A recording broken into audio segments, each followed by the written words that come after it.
কিসের জন্য? ভাই আমি মুসলিম 6 মাস আগে ইসলাম কবুল করেছি, আমি আজহারি ভাইয়ের সাথে একটু দেখা করতে চাই। তো হঠাৎ করে আমি বলতে গেছিলাম, বছরের পর বছর ধরে যারা মুসলমান ওরা চান্স পাচ্ছে না, তুমি 6 মাসে চান্স পাবে।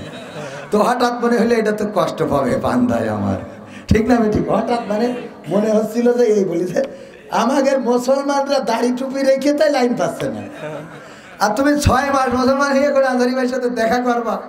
এই কথা বলতে যেয়ে আবার ব্রেক করলাম, কন্ট্রোল করলাম, মানে আমার তো ঠোঁট কাটা, ঠাস করে বলে ফেলি সামনে পরে।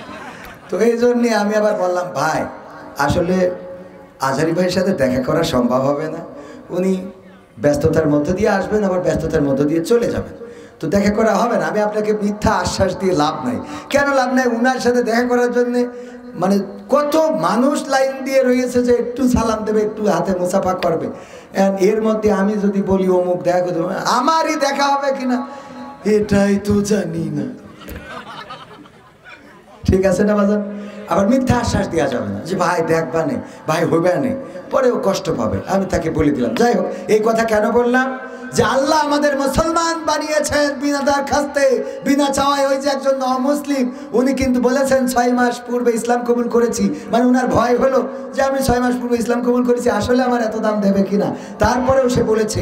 আর আমরা দেখেন আল্লাহ মায়ের পেট থেকে মুসলমান বানিয়ে পৃথিবীতে পাঠিয়েছেন, এর জন্য শুকরিয়া আদায় করার দরকার আছে না নাই?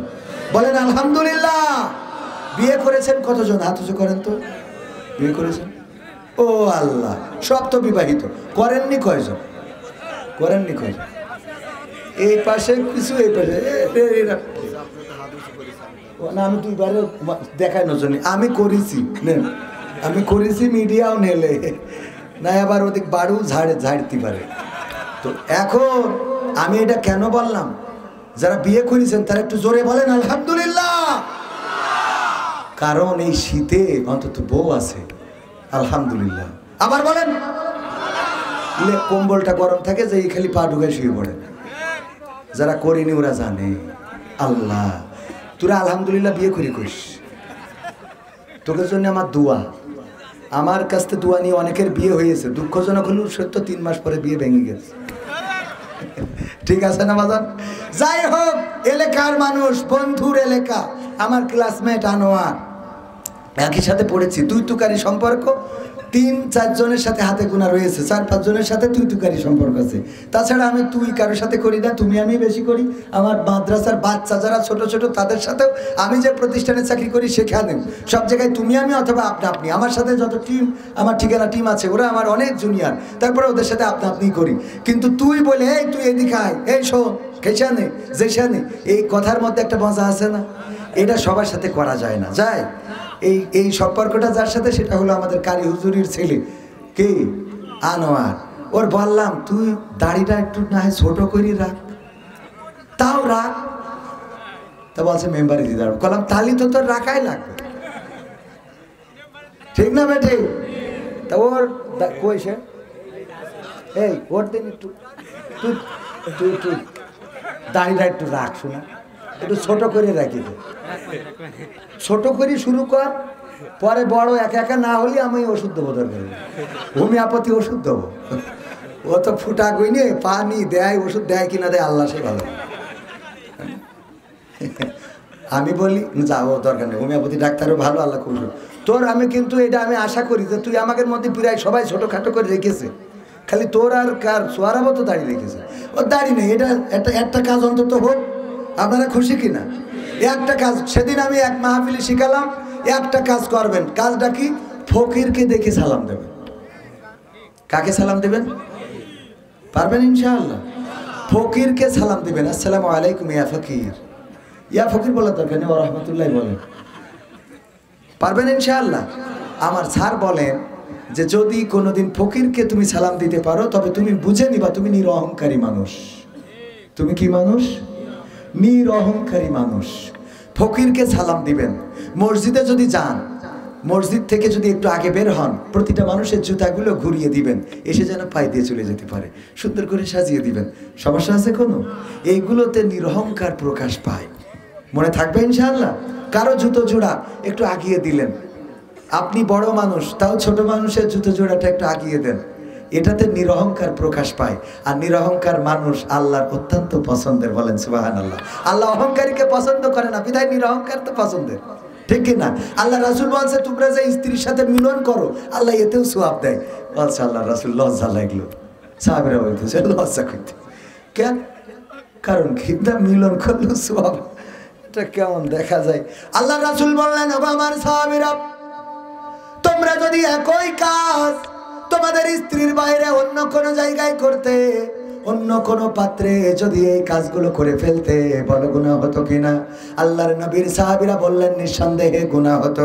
শুধু তাই নয়, এই গুনার শাস্তি হলো মাঝে পর্যন্ত গেড়ে দেওয়া, তারপরে ইট পাথর মেরে হত্যা করতে হবে। ওগো ওগো নবী, এই অপরাধ এত কঠিন যে অপরাধের শাস্তি এত কঠোর। আল্লাহর নবী বললেন তাইলে যেই পাপ কাজ বাইরে করলে এত বড় গুনাহ হতো, সেই কাজটা যখন বৈধ জায়গায় করো ঠিক তত বড় সওয়াব আল্লাহ রাব্বুল আলামিন আমল নামায় লিখে দেয়। এখন যুবকরা বলছে হুজুর আমার সওয়াব তো ঘাটতি পড়ে গেছে, তাহলে সওয়াবের দরকার বুদ্ধি। আরে বাবা, এক ছেলে বলছে আব্বা ছোট ভাইয়ের বিয়ে দিলি হয় না? তো বলছে ছোট ভাইয়ের বিয়ে তো তোরই তো এখনো দিলাম না। তো বলছে এই কথা তো কোনোদিন জিভের আগায় নিয়ে আসো না, মানে বোঝা গেছে তো ও আপিল করতেছ কাঠটা। বলছে ছোট ভাইয়ের বিয়ে দিলে হয় না।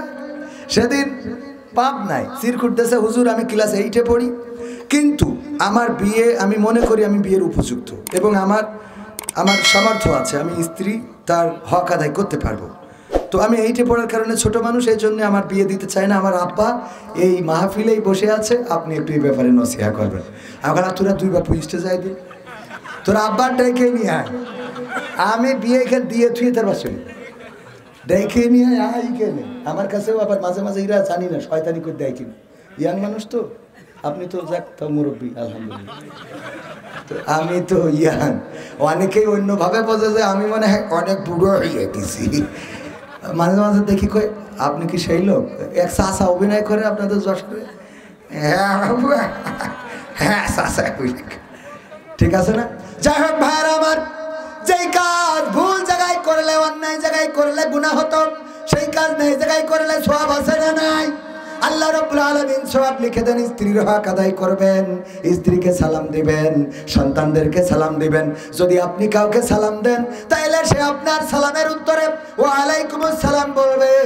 আর আপনি যদি কাউকে বলেন এ সুমন্দি ছেলিয়ে নাই, এরকম আছে না? ডাক দেয়, এমন ভাবে ডাক দেয় মানে ওর মনে হয় যে আরে বাবা, এই যে ডাক দেয় ও আবার রিপ্লাই করে আরো একটু কঠিন করে, ঠিক না ভাই? ঠিক। তার মানে আপনি যেটা ছুড়বেন সেটা পাবেন। স্ত্রীকে যদি সালাম দেন স্ত্রী আপনাকেও সালাম দিবে, স্ত্রীকে যদি আপনি ভালো ব্যবহার দেন স্ত্রীও আপনার ভালো ব্যবহার দিবে। আর স্ত্রীর সাথে যদি খারাপ আচরণ করেন তাইলে ওই স্ত্রী আপনার সাথে খারাপ আচরণ করুক আর না করুক, আমার আব্দুল্লাহ সিদ্দিকী ভাই নাম্বার নিয়ে বলবে আপনার ভাল লাগে। কথা কয় না? আপনার সাথে যদি সাহস নাও করতে পারে আরেকজনের বলবে হুজুর আপনার ওয়াজ শুনে না আমার খুব ভাল লাগে। মনে করছেন আমাদের বলে না? পাগল, এই জায়গায় থেকে ইমান কন্ট্রোল করা এত সোজা কথা না। হ্যাঁ, কত ওসিলায় ফোন দেয় হুজুর আমার স্বামী মরে গেল, তা আমার বাপু বিয়ে হয়ে গেছে, আমার 2 বাচ্চা, শোনা হবে না। বলছে না হুজুর ওর জন্য ফোন দিইনি, তা কে জন্য? তা বলছে আমার স্বামী ছিল অসুস্থ, আমি প্রায়ই বলতাম আমার তুমি মরো না কেন, তোমার মরণ করে না কেন আল্লাহ, আজরাইল তোর কাছে পাঠায় না কেন? হ্যাঁ, তো এই বলতাম। এখন আমার স্বামী মরে যাওয়ার পরে আমার মনে এত কষ্ট লাগছে যে আল্লাহ আসলে কি আমার এই দোয়ার কারণে মরে গেল, এই দোয়ার কারণে কি মরে গেল? তাই আমি আপনার কাছে একটু ফোন দিয়েছি জানার জন্য যে আসলে কি আমার দোয়ায় মরিছে না ওর আবুল হায়াত শেষ হয়ে গেছে তাই মরিছে। বোঝা গেছে যে ওর আসলে হায়াত শেষ কিনা? তো আমি বললাম আল্লাহ নবী বলেছেন নারীরা 2টা কারণে বেশি জাহান্নামী। কারণ কয়টা? সবাই বলেন কয়টা? আরো জোরে কয়টা? মনে হয় ভয় পাচ্ছেন যদি বলি তাইলে মনে হয় বাড়ি গেলি ধরবে। সবাই জোরে বলেন কারণ কয়টা? 2টা কারণে বেশি জাহান্নামে। তার মধ্যে 1 নম্বর কারণ হলো আল্লাহর নবী বললেন নারীদের 1 নম্বর অপরাধ হলো তারা স্বামীর প্রতি নাশুকরি করে, স্বামীর প্রতি অকৃতজ্ঞ থাকে, স্বামীর প্রতি শুকরিয়া আদায় করে না, স্বামীর প্রতি